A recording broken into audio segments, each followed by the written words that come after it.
বাড়ির ভিতরে পানি ঢুকে অস্থির অবস্থা, মানুষের কত ভোগান্তি, সিটি কর্পোরেশন সেগুলো চোখে দেখতেছে না।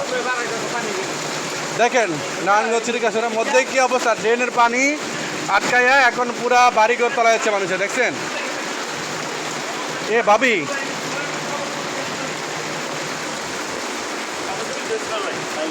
দৌড় দৌড় দৌড় দৌড় দৌড়।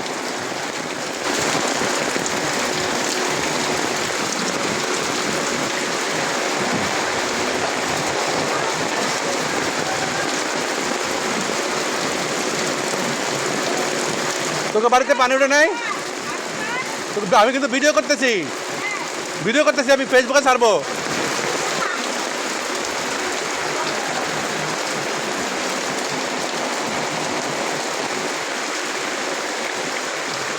দেখেন পুরো বর্ষাকাল,